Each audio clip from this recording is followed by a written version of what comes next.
Hello बच्चों, question में दिया गया है find the mean and variance of the number of tails when 3 coins are tossed simultaneously. तो जो की कॉन्सेप्ट हम लोग यूज करने वाले हैं इस क्वेश्चन को सॉल्व करने के लिए वो होगा आपका mean and variance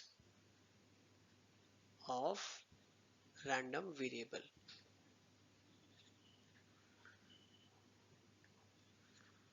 random variable सबसे पहले हम लोग सैंपल स्पेस बना लेते हैं। तो सबसे पहले एक भी टेल नहीं आएगा तो हेड हेड हेड आ जाएगा। एक टेल आने के 3 केसेस बनेंगे आपके पास।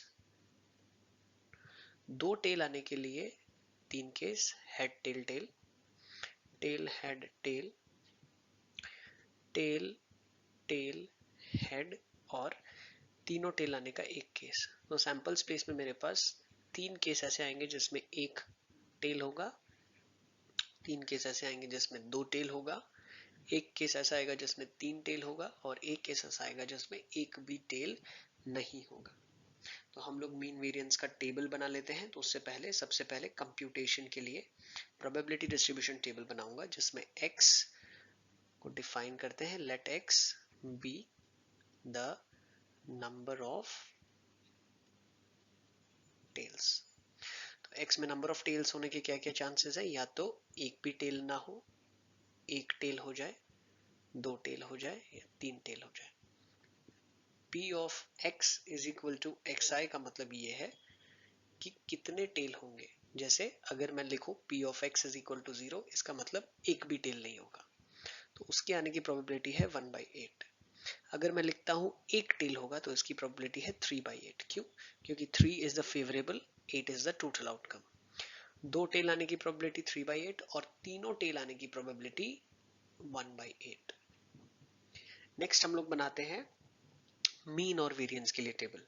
तो उसमें हम लोग कॉलम्स में बनाएंगे xi, फिर हम लोग बनाएंगे pi जो कि होगा p of x at xi, फिर मैं बनाऊंगा xi pi और फिर मैं बनाऊंगा xi square into pi।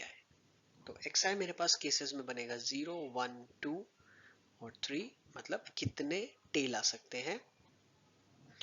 p of xi indicate करेगा क्या है उसकी प्रोबेबिलिटी, तो 1/8, 3/8, 3/8 और 1/8। फिर पी आई एक्स आई करेंगे तो आ जाएगा 0, 3/8, 6/8, 3/8। अब मैं कैंसिल इसलिए नहीं कर रहा हूँ क्योंकि जब मुझे ऐड करना है तो summation of P I X I मेरे लिए एलसीएम लेना मुझे पड़ेगा। तो मैं डायरेक्टली न्यूमरेटर्स को ऐड कर सकता हूँ, तो 12/8 हो जाएगा जो कि वैल्यू हो जाएगी 3/2। तो जो मीन है, जो कि एक्सपेक्टेड नंबर ऑफ टेल्स भी कहा जाएगा, तो वो आपके लिए 3/2 हो जाएगा। वैसे ही xi square into P I में अगर करता हूँ तो यहाँ पे आ जाएगा 0, 1 इंटू 3/8 हो जाएगा 3/8, 4 इंटू 3/8 हो जाएगा 12/8 और 9 इंटू 1/8 हो जाएगा 9/8। तो यहाँ से summation of P I X I का स्क्वायर आपके लिए हो जाएगा 12 प्लस 3 15 प्लस 9 24/8 जो कि हो जाएगा 3। तो यहाँ से summation of P I X I square मेरे लिए हो गया 3।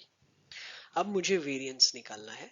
तो वेरिएंस निकालने का जो फॉर्मूला है वो है summation of P I X I square minus summation of P I X I का होल स्क्वायर।